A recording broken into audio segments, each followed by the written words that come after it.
Students, today we are going to start our next chapter of SST, that is India, our rights and duties. Rights क्या होते हैं? हमारे अधिकार, okay, और duties हमारे कर्तव्य, हमें क्या-क्या करना चाहिए, okay. Before going to start, let's discuss the new terms. First is constitution. Constitution क्या होता है? A legal document which contains basic laws. Legal document को हम ऑफिशियल पेपर भी बोल सकते हैं एक तरह से. जैसे किसी एडमिनिस्ट्रेशन का, गवर्नमेंट की तरफ से उसमें कुछ लॉज लिखे होते हैं, रूल्स लिखे हुए होते हैं, उससे बोलते हैं लीगल डॉक्यूमेंट. एक ऐसा डॉक्यूमेंट जिसमें लॉज, कानून लिखे होते हैं, रूल्स लिखे होते हैं, राइट्स भी, ड्यूटीज भी, सब कुछ लिखा हुआ होता है गवर्नमेंट की तरफ से, उसे बोलते हैं हम कॉन्स्टिट्यूशन. जैसे हमारे इंडिया में रहने वाले सिटीजन्स के लिए कुछ लॉज हैं, हमारे राइट्स हैं कि हमें क्या-क्या अधिकार है हम सबको, और कुछ ड्यूटीज हैं कि हमें क्या-क्या करना चाहिए. ओके, सब किस चीज में आता है? कॉन्स्टिट्यूशन में. Next is Republic. A country governed bye elected representatives of people. एक ऐसी कंट्री जिसे कौन गवर्न करता है, कौन चलाता है? ऐसे रिप्रेजेंटेटिव्स जिन्हें कौन करता है, चुनता कौन है उनके. जैसे हमारे यहाँ पर इलेक्शन होते हैं ना, तो हम खुद अपना प्राइम मिनिस्टर, अपना सीएम सब कुछ चुनते हैं ना, वोटिंग करके. तो ऐसी कंट्री को बोलते हैं republic. Next is preamble. Introduction to the constitution. Constitution की इंट्रोडक्शन बोलते हैं.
Yes, sorry for the disturbance.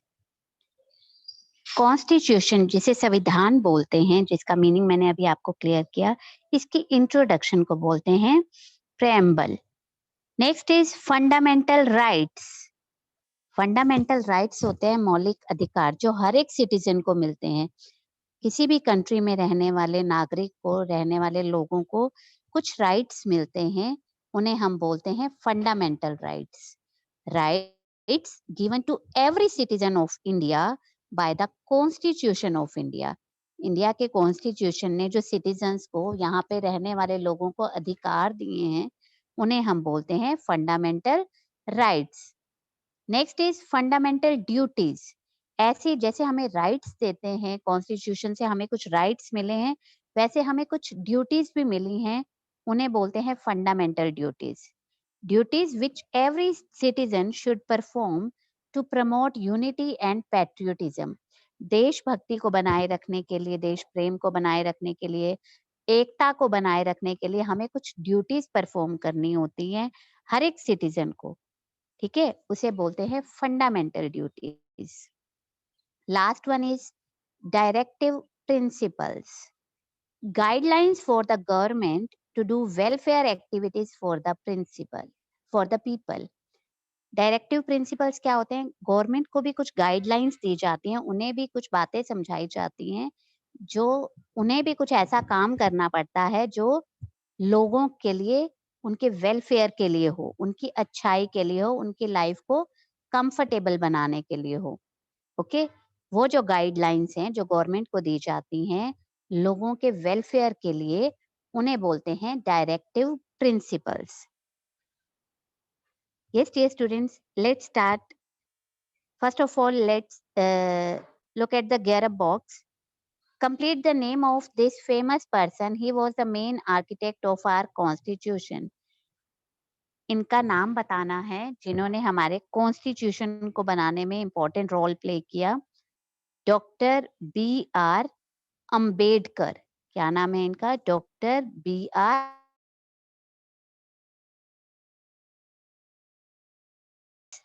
Let's start reading.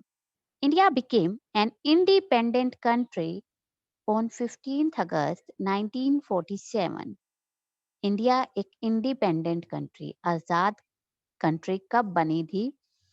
15 अगस्त 1947। मींस हमें फ्रीडम कब मिली थी? 15th अगस्त 1947 में। This day is celebrated as independence day in India. इस डे को हम कैसे मनाते हैं? क्या बोलते हैं इस डे को? Independence day.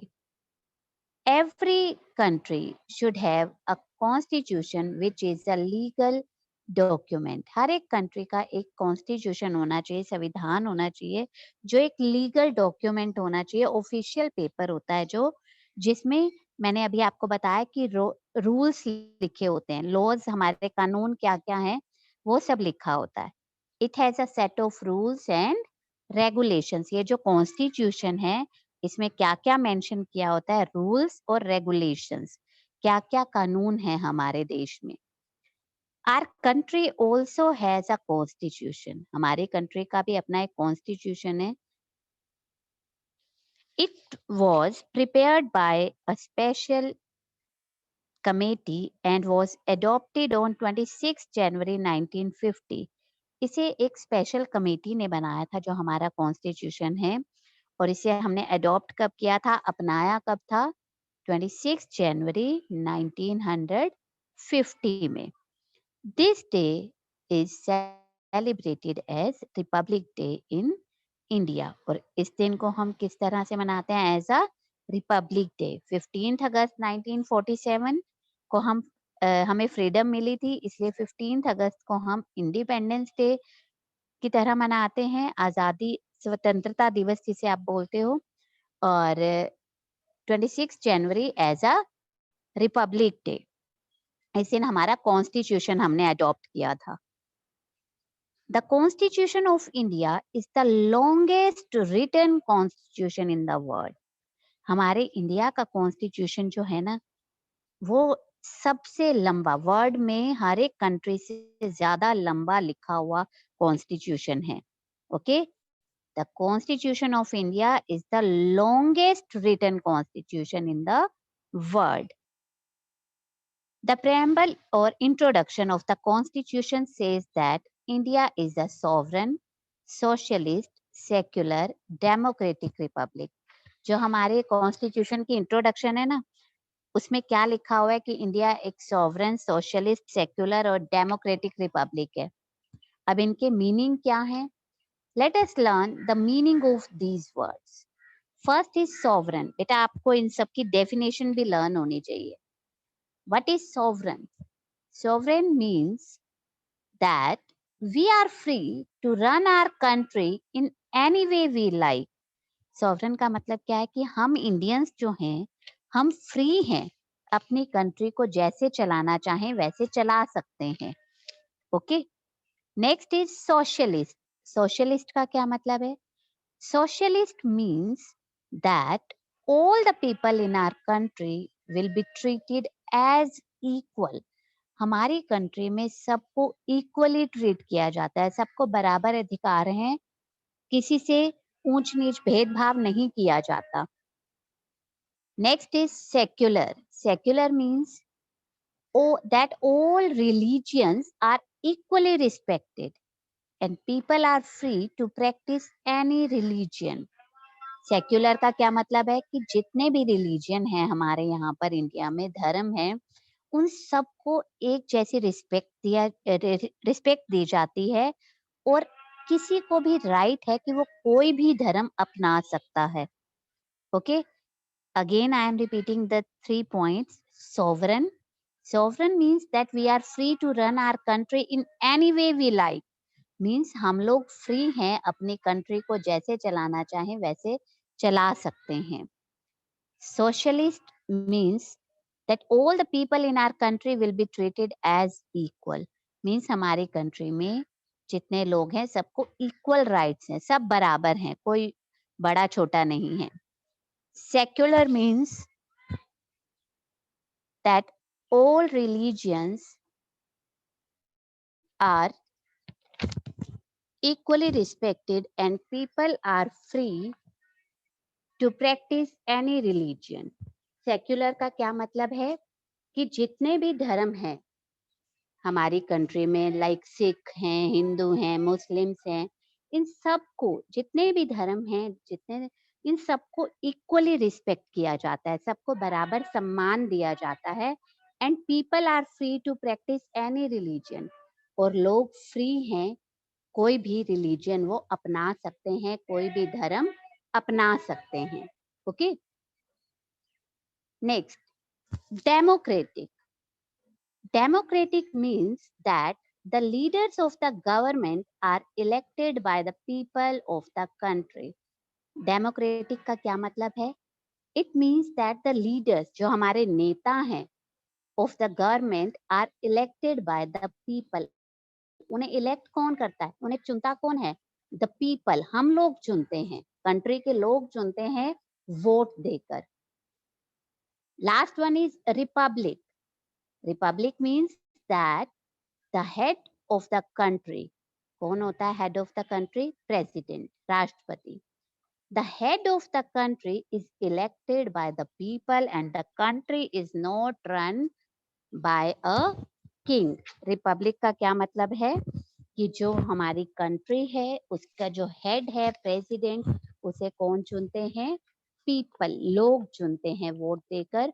और हमारी कंट्री जो है उसे कोई राजा नहीं चलाता, जैसे पहले चलाते थे. आजादी से पहले यहाँ ब्रिटिशर्स का रूल था. उसके बाद हम लोग इलेक्ट करके, कुछ राज्यों में तब भी इंडियन किंग्स थे, लेकिन फ्रीडम के बाद अपने हमारी कंट्री जो है वो रिपब्लिक हो गई. मींस यहाँ के लीडर्स पब्लिक खुद चुनने लगी. Next, the constitution of India gives its citizens some fundamental rights and fundamental duties. जो हमारा कॉन्स्टिट्यूशन है, जो संविधान है, उसने सिटीजन्स को, हमारे नागरिक, जो इंडिया के जो रहने वाले लोग हैं, जो नागरिक हैं, उन्हें कुछ मौलिक अधिकार दिए हैं, ठीक है, और कुछ ड्यूटीज भी दिए हैं. It also lays down certain guidelines for the government. और कुछ गाइडलाइंस भी दिए हैं गवर्नमेंट को कि उन्हें काम कैसे करना है, which are called the directive principles. इन गाइडलाइंस को जो गवर्नमेंट को दी गई है लोगों के वेलफेयर के लिए, उन्हें क्या बोलते हैं? Directive principles. First of all, let's study about fundamental rights. हमारे फंडामेंटल राइट्स कौन कौन से हैं? हमारे पास अधिकार, हमारे पास कौन कौन से हैं? The constitution of India has given 6 fundamental rights which are protected by the courts.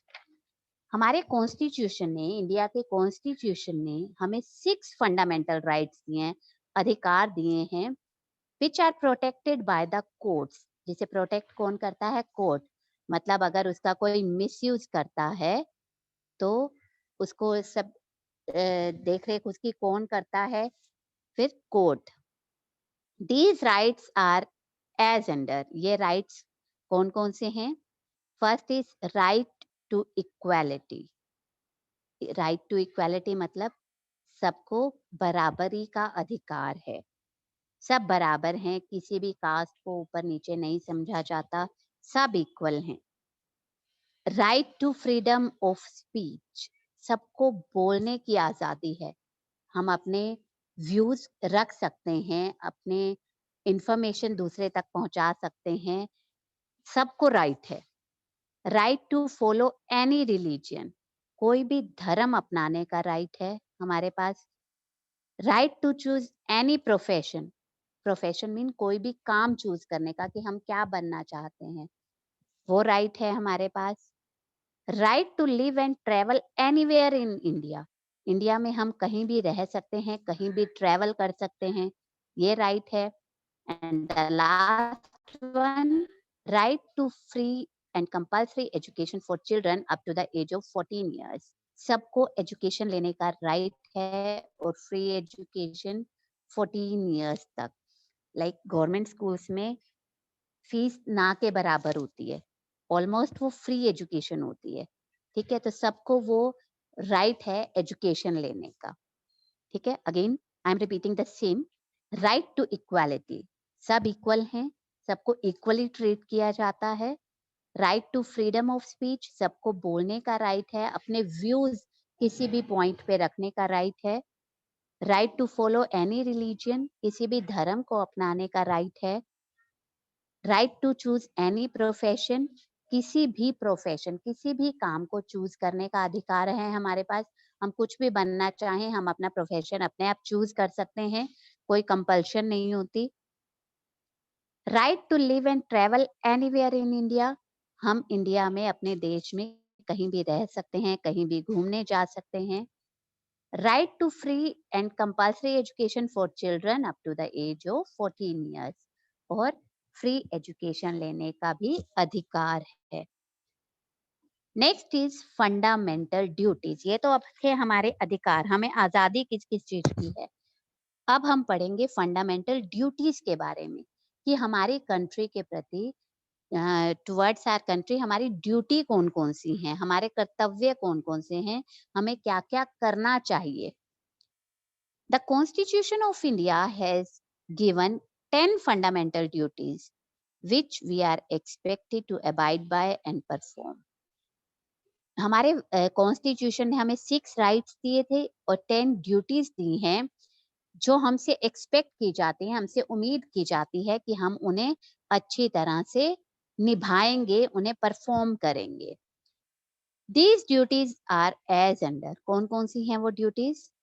Follow the constitution of India, हमारे जो रूल्स रेगुलेशंस बने हुए हैं उन्हें फॉलो करना, उन्हें मानना। Respect the national flag and national anthem, दूसरी ड्यूटी हमारी क्या बनती है कि हमें अपने नेशनल फ्लैग को रिस्पेक्ट देनी चाहिए, नेशनल एंथम को रिस्पेक्ट करना चाहिए। नेशनल फ्लैग को आप कैसे रिस्पेक्ट कर सकते हो? जब नेशनल फ्लैग लहराते हैं, उन्हें अनफर्ल करते हैं, तो क्या किया जाता है, वो कभी भी डर्टी नहीं होना चाहिए, गंदा नहीं होना चाहिए, ठीक है। और टोन भी नहीं, फटा हुआ भी नहीं होना चाहिए, कभी जमीन पे पड़ा हुआ नहीं होना चाहिए, ओके। और नेशनल एंथम जब भी बोले तो हमेशा एक प्रॉपर पोजीशन में खड़े होना चाहिए, मूव नहीं करना चाहिए, ओके। इस तरह से आपके लेवल पे आप छोटी छोटी बातों का ध्यान रख सकते हो और अपनी ड्यूटीज, हम लोग एक बच्चे भी, आप लोग भी अपनी duties towards your country perform कर सकते हो। Protect the unity and integrity of India, देश की एकता और अखंडता को बनाए रखो। वो कैसे बना सकते हैं? अगर हम आपस में ना लड़े, okay. Next is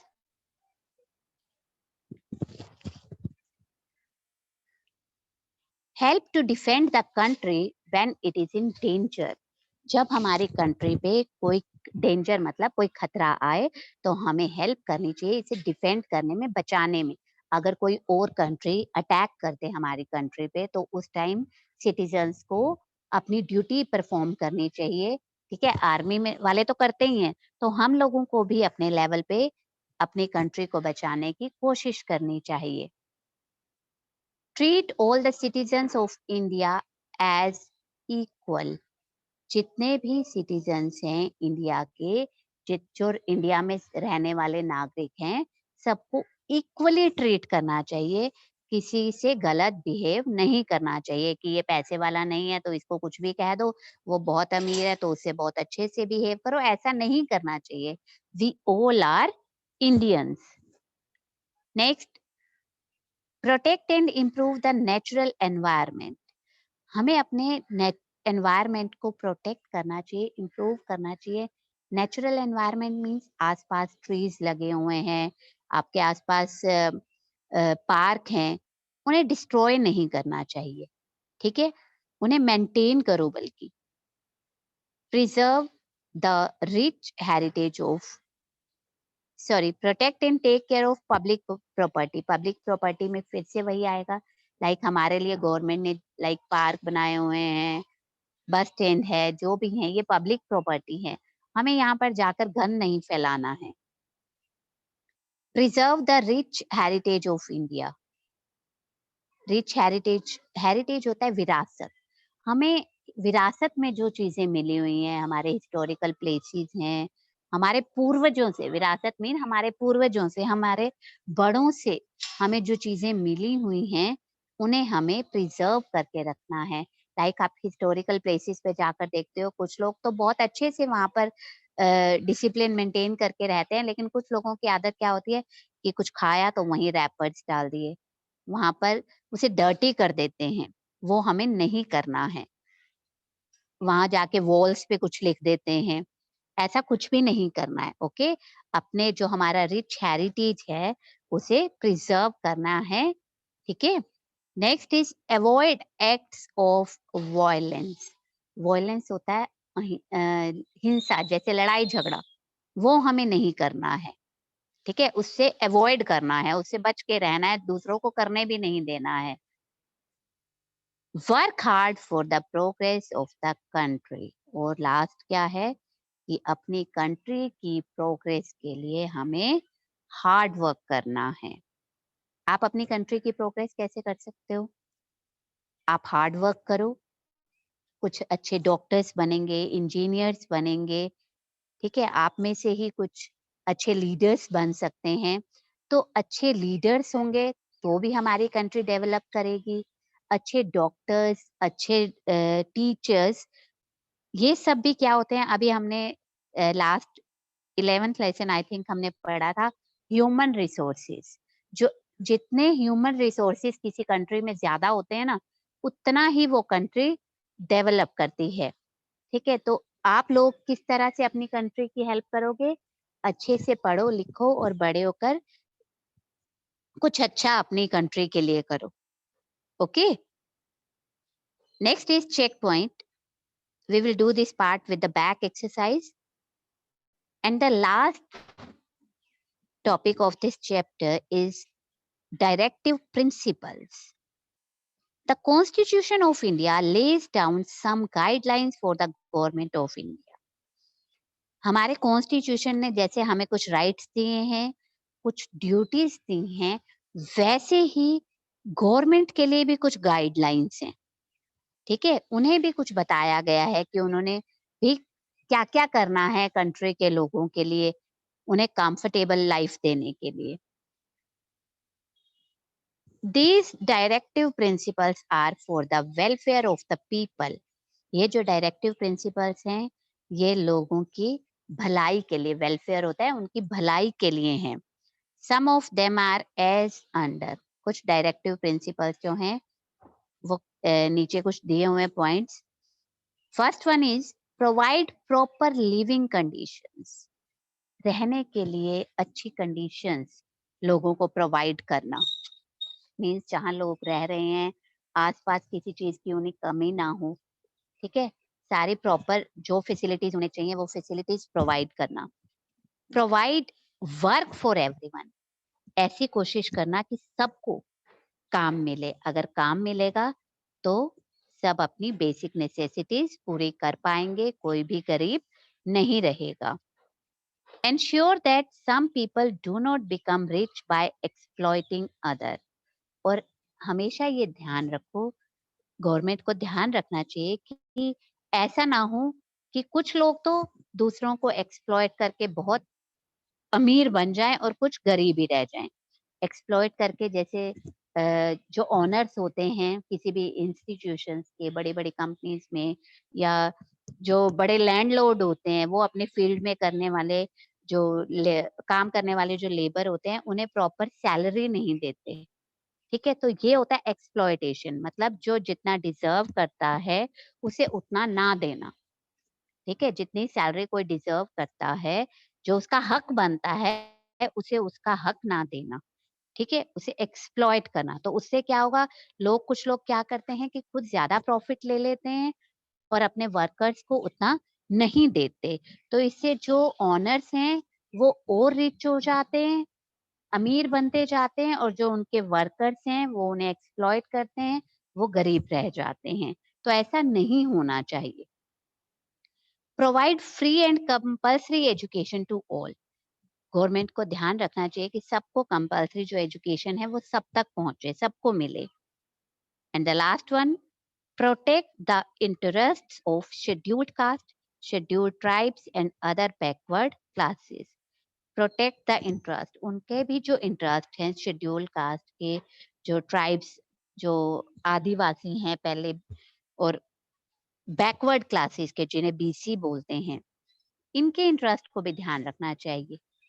okay, yes dear students, that this is all about this chapter. Let's come to the conclusion. Things to remember. Our constitution came into force on 26 January 1950. हमारे कॉन्स्टिट्यूशन को हमने कब अडॉप्ट किया? 26 January 1950. The constitution says that India is a sovereign, socialist, secular and democratic republic. अभी मैंने आपको इन सब का मीनिंग बताया, आप खुद लेसन जब रीड करोगे तो और अच्छे से समझ आएगा। The Indian Constitution gives 6 fundamental rights and fundamental duties to the people of India. Indian Constitution ने 6 fundamental rights दिए हैं, 10 duties दिए हैं to the citizens of India. Our Constitution has also given guidelines to the government. हमारे constitution ने government को भी कुछ गाइडलाइंस दिए हैं। ऐसा नहीं कि सिर्फ सिटीजन्स के लिए, यहाँ पे रहने वाले लोगों के लिए ये सब कुछ, गवर्नमेंट को भी दिए ताकि गवर्नमेंट लोगों के वेलफेयर के लिए, उनकी अच्छाई के लिए काम कर सके। और उन गाइडलाइंस को क्या बोलते हैं? They are called directive principles. The directive principles of state policy are for the welfare of the citizens of India. ये जो डायरेक्टिव प्रिंसिपल्स होते हैं ये सारे किसके लिए होते हैं?